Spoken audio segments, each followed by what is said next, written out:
What's up, everybody? It's your one and only Emperor John Kill 3D Gaming here. Want to wish you guys a good morning. I wanted to do another so far video. I think I might make this the thing where we go back on games, look at games, see how they're doing from when they first started to so far now. And that can range from old games. Like we could talk about old games to see how they fare today and then how newer games are still faring. And today's game is Hitman World of Assassination, which was actually Hitman Season 1, 2, and 3 broken up into episodes beforehand, kind of like Resident Evil Revelations 2, except here, IO Entertainment decided to take Hitman 1, 2, and 3, fuse it into just one big game called Hitman World of Assassinations, along with its own set of unique modes, bonuses, and things that it's come with.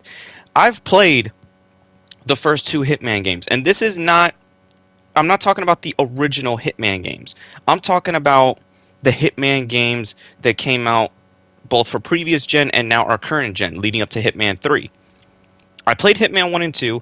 Now I finally got a chance to play Hitman 3, but I went ahead and for the $40 I spent to make this one big giant Hitman game, for IO to just make it like that, I think they stepped in the right direction because I currently don't know what they have planned for the future of Hitman. I know they're actually working on 007, which is, I think, is going to be very unique, especially with Hitman. But what do you get here in this Hitman World of Assassinations package? I don't know if it's still $40. You still have to get Hitman 3, but you also have to there's a certain edition of Hitman 3 you get, which can just turn it into this game. I think they might be selling it separately as World of Assassinations, or you could still get the games individually. But I think if you're a Hitman fan and you just want everything all in one, World of Assassinations is for you. With 21 locations, 22 if you count the training location, with 22 locations, having their own sets of missions, their own sets of objectives, and from what I could tell from seeing certain areas of the game or episodes being blocked, not blocked off, but new missions being blocked off behind DLC means I guess they're still going to be adding to this Hitman game. They're still going to be adding more episodes, which is very nice because this game took the old Hitman formula and really cranked it up. I haven't had this much fun in a Hitman game since Hitman Blood Money and Absolution. And prior to getting this game, I had bought the HD collection of Hitman Blood Money and Hitman Absolution. But I gotta say, this Hitman, which it's very going to be hard to call it Hitman 1, 2, and 3 now. I'm just going to consider it just Hitman. For the sake of the video, I'm just going to call this game just Hitman. Because I know every game has a subtitle, so it should be easier to address this. And yes, my nose is I'm a little under the weather with a minor cold. So if I sound like shit, forgive me. Hitman, with this game, you can go in to the mission. The whole point of the game is for you to master how you can kill your targets. And this game has the most creative, open, and extensive ways on how to kill your target. And that's what I like about it. I like the cinematics, like, not the in-game cinematic. The in-game engine cinematics and cutscenes before you do a mission or after a mission are solid, but I do like the CG cutscenes, which make it feel more like a movie. That's something that Hitman Absolution, if I remember correctly, it started to go into that direction, and I enjoyed it. So the fact that they brought in a lot of elements from the other Hitman games and made them better, like a lot of things that we've wanted in the past, because I know one of the most fan favorite Hitman games is Hitman 2 Silent Assassin, but that game was, like, at least control wise, wasn't entirely fluid, and the game the difficulty spikes were ridiculous. But at least with this game, it doesn't matter what difficulty you play on, it will just take away certain abilities you have as a Hitman or make the mission, where you have to think a little more. But I like going in just normal because I can explore the maps. I can explore multiple ways how to kill my target. Yeah, you could just go in, pluck a target, call it a day. But the game rewards you for more than just doing that. And every episode has a different piece to it. And what do I mean by that? You could do the baseline episodes of the game, get the main story. And the one thing that confused a lot of people, and even confuses some of my friends, but I can confirm it for you right now, Hitman 1, 2, and 3, and well, Hitman World of Assassinations is not a reboot of the Hitman series. It is, in fact, a continuation of the other games. But what I mean is what people say by, oh, this is a reboot, because I see a lot of review outlets said that this game was a reboot. Not really.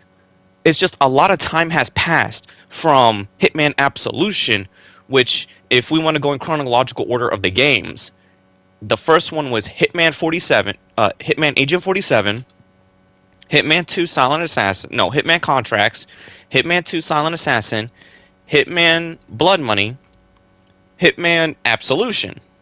Then X amount of time passes, and then you have this Hitman 1, 2, and 3, now World of Assassinations. So, it's not really a reboot or a remake. It's just different events, a different storytelling, and in fact, it acknowledges the older games. This is what I also like. The story openly acknowledges the other games. Especially, I don't want to spoil it for you, but one of the episodes in this game takes you back to the very first Hitman, or plot lines from the very first Hitman game that were never resolved, or, you know, in case of the story, you weren't going to get a hold of the target for obvious reasons. But what I like to do in this game, personally, how I like to play this game, I go into it and I just don't openly go out and kill my target. Yeah, I did at first, but the thing about this game is there is a level up system, which is, for me, the first time I've seen this in a Hitman game, except for Hitman Absolution. But Hitman's Absolution is just, it was just to make you more proficient with the weapons, like reload time. It's like, it was very hands-on. It's like the moment you leveled up, you had a new ability, then you could take in new gear, or you just had to be very on point, like a Hitman, no pun intended. But with this game, it doesn't punish you entirely for screwing up. You can always fix your mistake. Now that's from difficulties 1 to 2. I think there's 4 difficulties in this game. But from difficulties 3 to 4, that's where, yeah, you would have to really learn the map and actually play by the game's rules.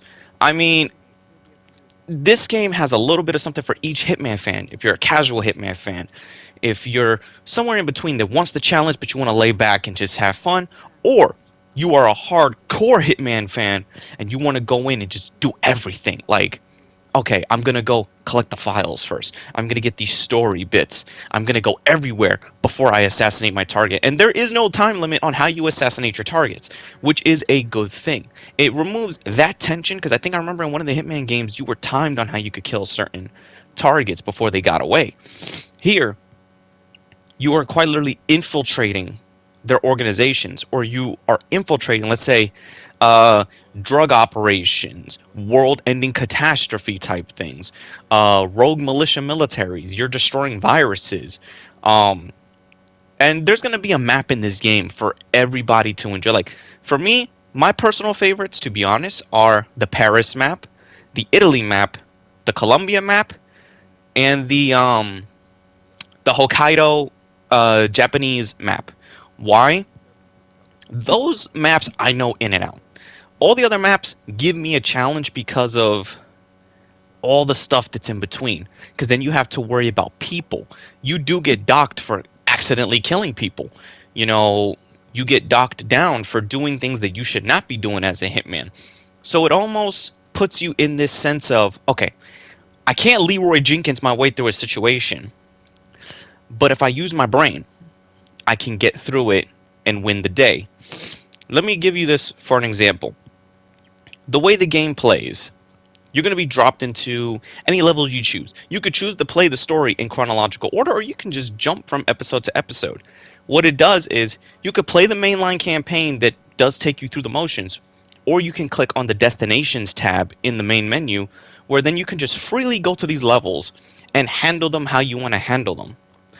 And that is why I think I really do like this game the most, because there's also a lot of community creations. Kind of like, you know how I do with WWE Online, or not online, but my WWE games where I can create characters, or sometimes you can download characters off the internet. So with this game, you can download different contracts from other players. Like, players can create contracts, or the game itself, which is exclusive to World of Assassinations, is they have this system in the game that constantly generates new targets and new things for you to do in the maps you've already explored. But even though you master the map, certain targets can actually change their tactics and style. And certain targets will come either in pairs. There could be one target, two targets, three targets, maybe up to four targets that you would have to deal with. And each target could be in a specific location of the map where, let's say you have a particular disguise. Certain disguises will not fit certain areas of the map. Like, for example, playing on the Colombia map, you could play as the private military, the cartel, construction workers, or the police force. But just note that every suit or everything you wear does not cross into the other areas. Like if you're going after the Colombian drug lord, you need to dress up as one of his well-dressed security guards, or you would have to dress up as one of the private military to go after the corrupt senator in this level. There's multiple different aspects to how you can approach, and sometimes you will need to swap disguises to get to your target, because sometimes certain targets won't recognize you. For example, like, it's almost weird that maybe every single guard possibly knows each other, even the guy who just came onto the shift. It's weird. You just need to avoid certain people being also suspicious of you. Because if you're caught in the act of, let's say, trying to take somebody out to get a disguise or hide a body, which is one of the key things you could do with lockers, closets, beds, things like that, you can hide a target. At least up to two targets, you can hide them away. But if you do commit an act and somebody sees you, for example, committing an act while you're in a disguise, you could quickly swap that disguise before they see you and, let's say, get through a window or get out through the other side. That means everybody will be searching for who that person was, but they cannot identify because you're switching out outfits. And sometimes your targets can do dumb things being like right out in the open, and you could still pull the shot off, which I get for higher level Hitman fans. You'll play it more, you'll like literally want to get up close to the target and just kill them, make it more personal or quite professional as a hitman. But one of the big key things about this game is its open nature. And that is something I think that the other Hitman games, they had a semi-open nature or a more enclosed area. It's like, for example, in Hitman Absolution, you're relegated to being at just this gun range area, or you're just regulated to being in this one level that's a hotel. Don't get me wrong, there's plenty of ways you could get through, but it changes the game when you can have enough space, enough time, and enough plotting and strategy to get to your targets. Because like I said, not every target can be handled the same. For example, one target I had to deal with on the Dubai level, which was on this high building high rise. And this is what I had to do. I couldn't kill this target with throwing a knife. I couldn't kill him with getting the silencer because of so many people that were populating the area. He was surrounded by so many guards. So what I did was I turned into the hotel kitchen staff that delivers food to, like, say, the bedroom or something like that. Then what I did after that was poison his food. You get two types of poisons, a sedative and a lethal. Once I hit him with the lethal, boom, my target died. I was able to move on to the next one. Like I said, that there's so many open ways to kill your target. And there's actually another thing that happens in every single level. There is something called story kills. And, well, I'm going to call it story kills for short because it'll just say opening mission window. Like on your top screen, it'll tell you, oh, a new story mission or part of the story is opening up. So, for example, let's say if you need to get close to a target, but you can't just get close with any disguise. One guard in the game is very close to the target. You dress up as the target is talking to you. And then out of nowhere, you could just gut him right then and there where no one sees, and before anyone finds out, you hide the body. Now, there's certain instances where the enemies can somehow still know what you're doing, even though they're 2 or 3 rooms away, which is another thing that's 50-50. That's the only thing that's actually one complaint I gotta say always about Hitman's AI, of the AI opponents and your targets and all that. It's like they could be on the other side of like the building, and you use a silencer, and they could still hear it, as if the shot was clear as day, and it could just throw your whole groove out. Luckily, since you can just, if you make a mistake like this, you could just go right to your menu, hit your previous load before that, because the game autosaves during certain sections or before you could get caught, then you could go back and fix that mistake and therefore fix your ranking on the Hitman leveling board. Like my Hitman, for example, he's about to cross to level 40. And you're probably wondering, John, why do you have to level up in a Hitman game? You know, what's the big deal with it? I will get to that. Because it not only affects what you can do in these destination levels or in the episodic levels, or if you choose to go to free play and just dick around with how you want to kill these targets, you level up gives you different starting locations. Like sometimes you can already start as a guard, already close to your target. You can hide weapons in different smuggled areas where you find crates to go open up specific crates on the map to open up illegal things that you've brought with you into the map, because there's certain gear that you cannot take with you. And also finding different ways for the mission to present itself. So don't get me wrong, you could play it as a traditional stealth. I'm just going to go in, my target's not looking, I'm going to throw a knife right at my target, call it a day. It could be played like that. And that's, if that's your play preference, hey, you could go for it. But you're rewarded more for going through the level, searching every little bit, finding every little mission kill or mission bit that could just increase that rank ever so slightly to give you more of an advantage in your, let's say, your next hunt or the next kill. And every stage has its own set of mastery. That's what the game wants you to do. You level up, playing in the level, discovering all its secrets gives you that level's mastery. And with that, you could just go in and completely just wreck your target.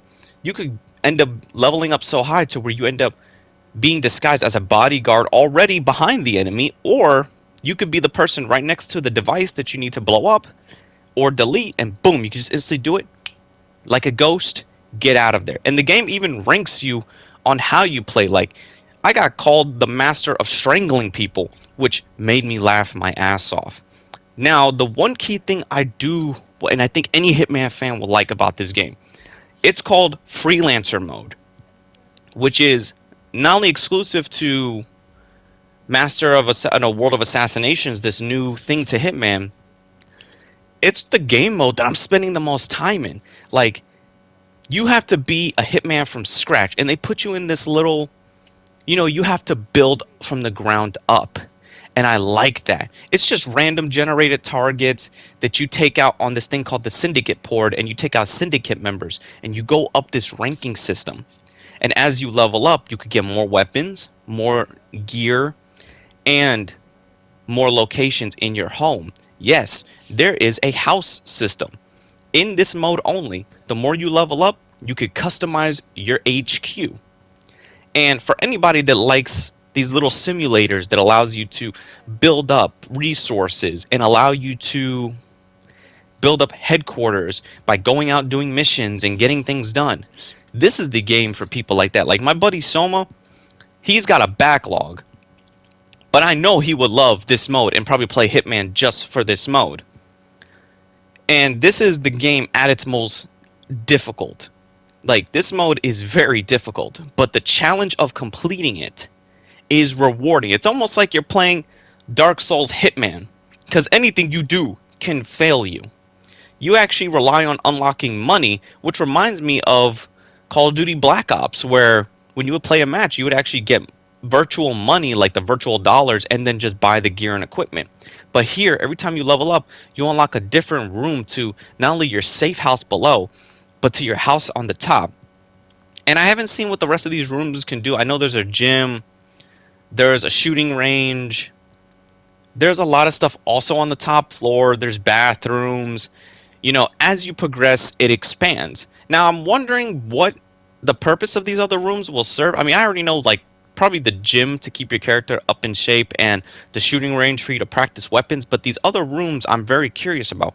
And that's what Hitman, I think, does really well. It is engaging with you to engage with it.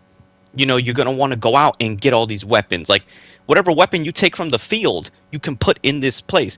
And your level up from the base game does not cross over to this. This mode is its almost like its own Hitman game. It's a Hitman game within a Hitman game, if that makes any fucking sense, which I know it doesn't. But You get that little gimmick. It's got that, that Sims vibe to it. You're going to go in, make your house up, or make up your headquarters how you want it to look as you progress and level up. I mean, this is where you're going to be plotting to kill people anyway. But the missions in this mode are very, very difficult. And when I mean difficult, difficult. You cannot just kill them like you think you can. I mean, of course, you could kill them. Of course, you got to kill them in any creative way you can. But to even get to these targets, there's certain certain locations that I don't have because I don't have the rest of the DLC. But this mode takes you through those locations. So if you don't have the DLC and you want to go to these other locations, you can play them in freelancer mode, which is actually a nice little incentive to be like, okay, I don't have the DLC for certain locations. Oh, in freelancer mode, I can still go to these locations. Let me see how they play out, and then maybe I'll just go on my way to buy them to get the complete thing on Hitman. And that's what I did with this game. I bought it in full. I like freelancer mode, and when I get an extra couple dollars, I'm gonna buy maybe the last. I'm missing at least 2 locations, so that would probably bring up the game to 24 locations at least. Yeah, you know, I like this game a lot. And Hitman was one of those games that even though I grew up with it, I didn't have the abundance of love for it because, yeah, I started with Silent Assassin. It was really Blood Money and Hitman Absolution that made me be like, okay, you know what? This guy, in my eyes, he stands up alongside the likes of Sam Fisher and Solid Snake.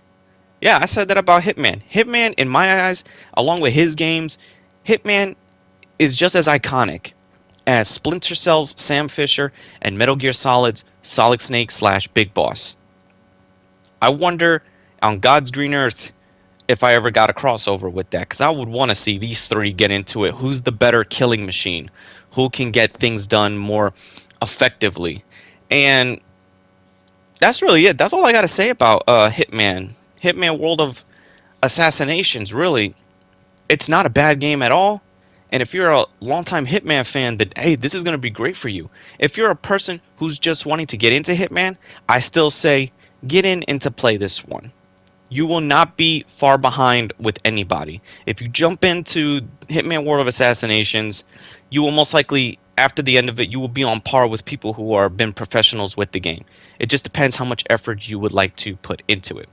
Anyway, this is Emperor John Kill 3D Gaming. Be sure to like, subscribe, favorite. I'll see you on the next video or in the next live stream. I hope you guys take care and see you all next time.